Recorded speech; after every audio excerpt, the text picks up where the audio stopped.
Bonjour Nadine. Bonjour Anne, ravie de te revoir. Eh ben moi aussi. Je ne m'attendais pas du tout à te rencontrer. Et voilà que c'est fait. Comment tu vas? Très bien, mais très bien.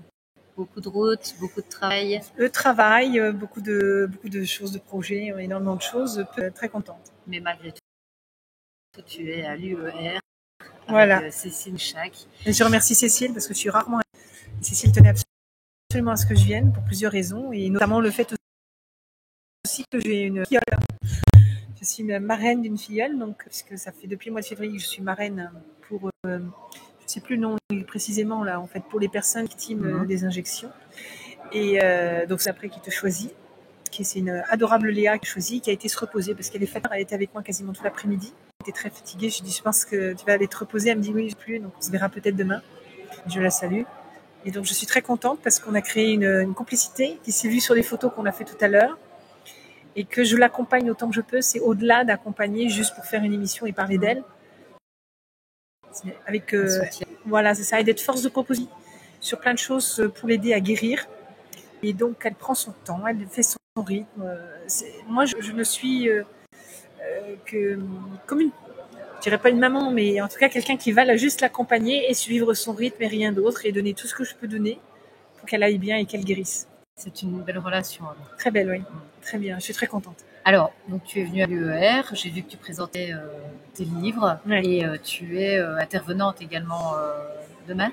En tribune, oui. Voilà. Je vais faire une petite intervention pour essayer de mettre en évidence que les gens, il faut qu'ils travaillent leur discernement afin de ne pas se faire avoir et qu'on soit beaucoup plus solidaires et qu'on accepte justement ces différences-là à condition qu'elles aillent vraiment dans les mêmes sens au niveau des valeurs.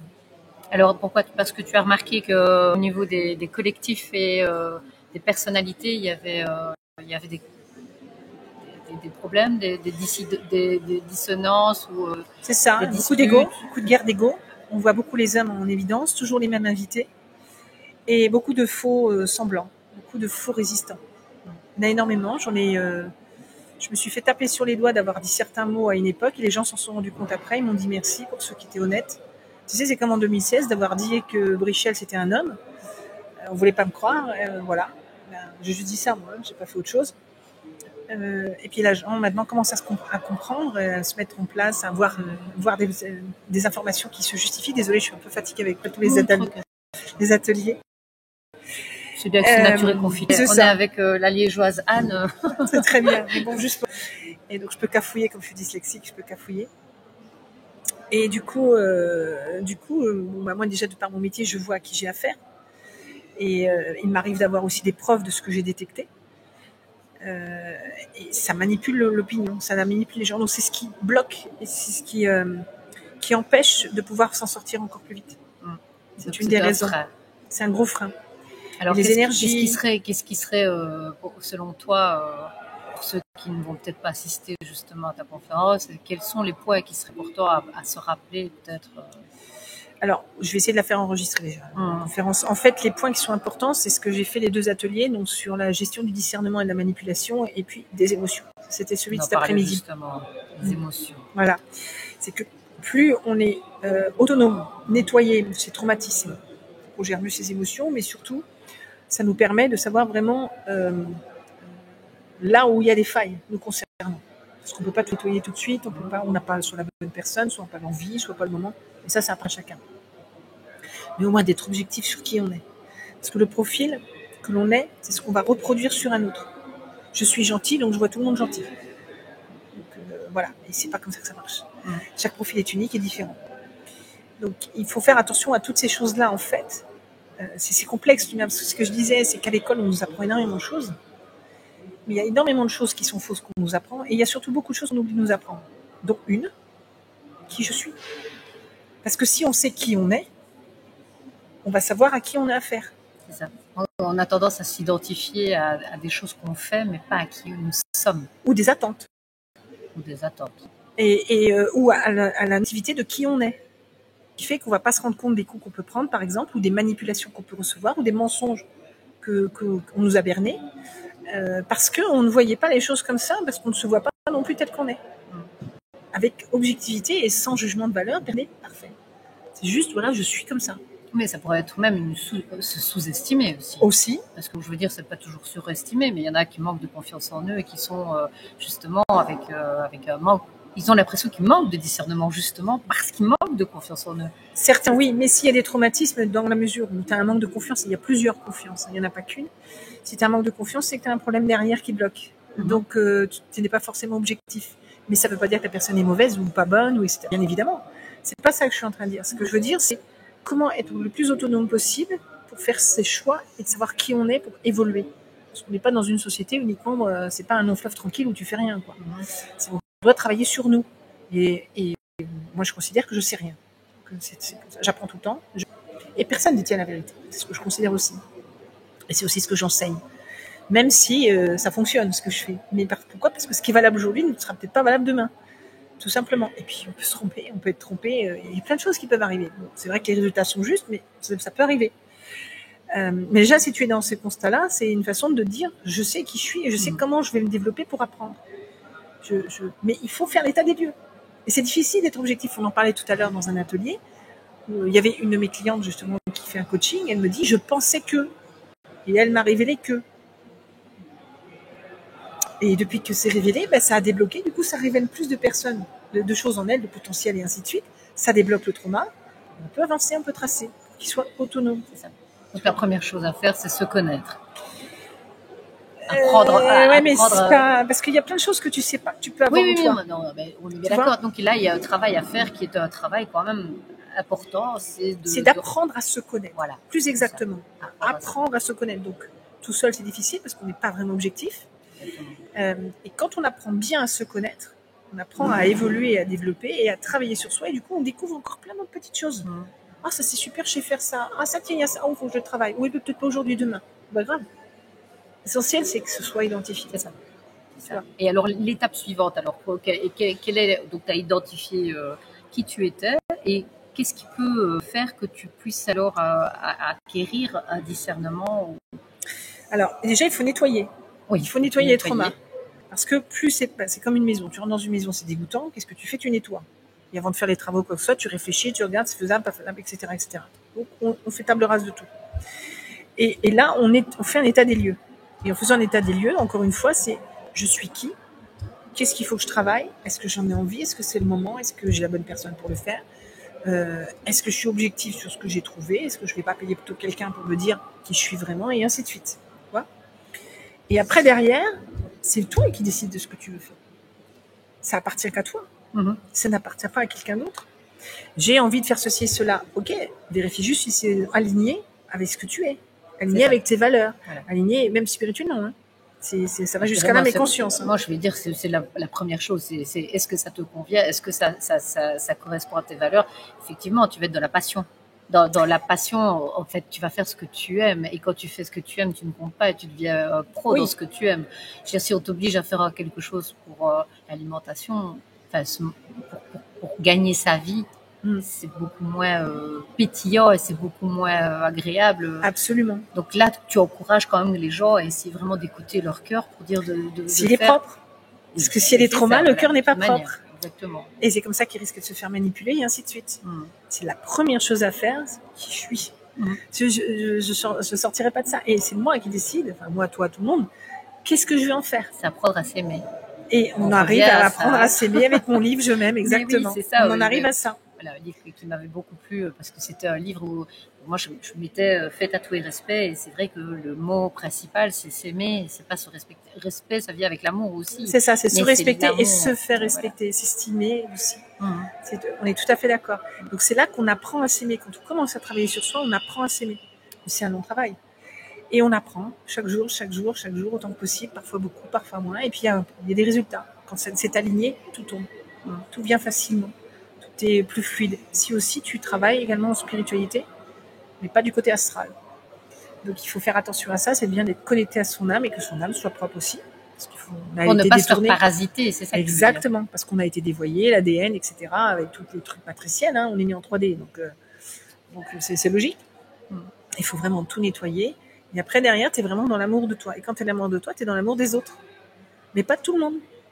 Juste des gens que tu estimes qui peuvent être dans ton environnement. C'est ça. Ah oui, puisque tu t'aimes. Donc, je veux dire, tu vas Voilà. pas aller aimer quelqu'un qui va à Oui. l'encontre de ton amour. Mais tu vas pas mésaimer ceux qui ne sont pas dans ton environnement. C'est leur problème. Ça leur appartient. À eux de faire leur chemin. Pour ne pas être dans la colère et dans une émotion qui recommence encore un autre principe où tu te bloques au cours d'automne. Par exemple, aussi pour des questions énergétiques. C'est-à-dire que l'énergie, qui n'est pas uniquement la spiritualité, c'est ne pas mettre de l'énergie où c'est pas nécessaire. Il faut laisser faire, il faut envoyer de l'amour et leur dire, fais ton chemin. C'est tout.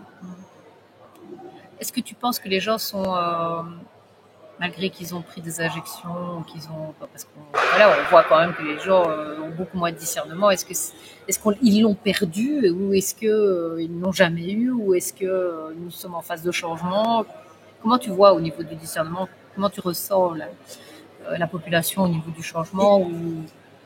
Alors, déjà, ça dépend du profil, ça dépend de ce qui est pris comme dose, etc. Quand tu es mal dans ta peau, le discernement, c'est compliqué de l'avoir parce que tu n'as qu'une envie, c'est de te sentir bien.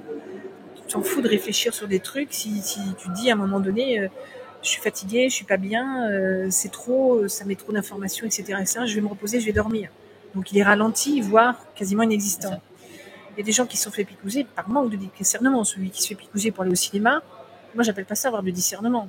Par contre, comme ma petite Léa, qui elle a eu déjà des vaccins qui n'étaient pas bons avant le SRAS-CoV-2 et qu'elle a fait ça pour passer son diplôme, je peux pas dire qu'elle manque de discernement. Non, elle s'est sentie acculée. Exactement. Elle s'est dit, j'ai travaillé toute ma vie pour avoir mon examen. Derrière, voilà. Et elle n'a pas compris parce qu'elle est en plus dans la médecine. Donc, si tu veux, pour elle, elle y croyait. Tu vois. Donc là, on peut pas dire que tu manques de discernement. Tu t'es fait avoir. D'accord. Donc, et puis c'est des jeunes. Ce sont des jeunes aussi. Donc, on leur a dit que le Vidal c'était bien, donc ils suivent. Je raccourcis. Même si elle n'est pas forcément dans le Vidal, parce qu'elle est dans un autre métier, mais j'en parle pas trop, parce que tant qu'elle n'est pas prête à faire des interviews, je préfère pas en parler trop. Donc, il y a des tas de façons de discerner et des façons d'avoir des niveaux de discernement. Ça dépend déjà. Je suis fatiguée là, j'aurai moins de discernement aussi. Tu vois qu'en temps normal, où je vais me réveiller demain, j'aurais bien dormi, paf, c'est reparti, j'ai du jus, j'ai plus de jus. Donc, logique. Donc ça explique en fait ce manque de discernement qu'on a vu globalement, et qui est ralentissement. Tu vois bien que la population, et à un moment donné, il y a une partie de la population qui ne s'intéresse plus à rien, qui ne voit plus la différence entre le bien et le mal, etc. Ce serait quand même dû à ce fait que ce soit une injection qui abîme au niveau de l'immunité. Neurologiquement, ça a été prouvé. Qui fatigue, etc. Après, il y a l'émotionnel. C'est-à-dire que des gens ne vont pas discerner par émotionnel. Je parlais d'un homme politique tout à l'heure, Einstein, qui adore cet homme politique, et je lui dis non. Et je dis, j'ai les preuves. Et elle remettait en doute les preuves. Elle ne connaît pas mon métier. Je dis, écoutez, il y a les preuves de mon métier, mais aussi les preuves par d'autres personnes qui, eux, ils sont flics, gendarmes, etc., quoi. Alors, tu crois que c'est l'idolâtrie? Je veux dire, c'est le côté, on a besoin d'avoir des leaders, etc., et que l'humain n'est pas capable, et il est obligé de suivre un leader et ils prennent le charismatique qui pourrait être le grand manipulateur, parce que bon, on sait très bien que le manipulateur commence par un air charismatique avant de pouvoir dire d'avoir sa proie, et ce serait une connaissance quand même de la nature humaine qui leur permette de jouer. Ils vont jouer sur les failles uniquement. Ils vont détecter la faille de l'autre pour savoir s'ils peuvent y aller, et selon leur objectif. Parce que si tu les intéresses pas, ils s'en fichent. Mais si tu leur permets d'atteindre leur objectif, même si tu n'es qu'une étape, ils vont y aller. Ça, c'est le manipulateur. En gros, je te la fais très courte. Mais ces gens qui sont dans une espèce d'idolâtrie, c'est que émotionnellement, ils sont pas capables de voir qui ils sont. Je reviens là-dessus. Donc, de savoir à qui ils ont affaire. C'est qu'ils sont dans une reproduction de schéma de ce qui les arrange. Donc, ils sont faux avec eux-mêmes. Puis, ils peuvent pas voir le vrai en face. Et puis, ça leur évite de prendre des responsabilités. Et ça leur évite d'assumer. Ça leur évite de dire derrière, je me suis trompée, parce que c'est de l'ego, là. On est sur de l'ego qui est mal canalisé. C'est plein de choses comme ça. Non, mais comment... Puis alors, donc, on préfère t'attaquer toi. Voilà. Même pas, ils diront même pas victime, si toi, tu es une pourriture. Toi, tu as bossé, tu connais rien. Et vas-y. Mais viens pas pleurer après. Et ça nous empêche de nous en sortir. Tout ça. Tous ces éléments-là nous empêchent de nous en sortir. Et c'est fait exprès, puisqu'il y a plein de dissidents qui sont des faux dissidents.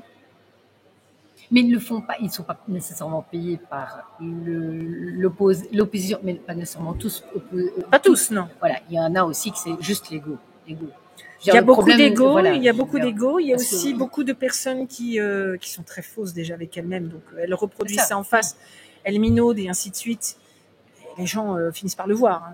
Moi, je sais Mais que la les matrice étudiants, ils voient utilise bien. ce genre de personnage-là. Mais oui, Voilà, c'est de l'énergie ça. pour eux. Exactement. C'est de l'énergie pour eux. Donc, les gens, quand ils disent pourquoi on s'en sort pas encore, faites le boulot. Faites aussi le boulot. Là, pourquoi les énergies explosent en ce moment? Il y a des gens qui vont de plus en plus dans la religion. Mais la religion, c'est la matrice. Alors, du coup, les attaques, elles sont encore plus violentes. Ne cherchez pas. De nouveau, trouver un sauveur, ils cherchent un sauveur Oui. et Et ils veulent faire la justice. Et ils évitent de travailler sur eux. Voilà. Et il n'y a pas de sauveur et il n'y a pas de justicier. On est le sauveur de soi, entre guillemets. Mais il n'y a pas de sauveur, on n'a pas de justicier. C'est pas notre problème, c'est le créateur qui gère ça. C'est pas nous. Ça ne nous appartient pas. Est-ce que tu as un message vraiment précis à faire à ces personnes qui nous écoutent et qui, pour le moment, se sentent coincées? Et est-ce qu'il y a quelque chose à faire? Parce que tu parlais justement, tu m'as parlé un peu d'action. Est-ce que tu aimerais poser Quel ça? type d'action? De toute façon, si on n'est pas bien en soi, les actions ne sont pas bonnes.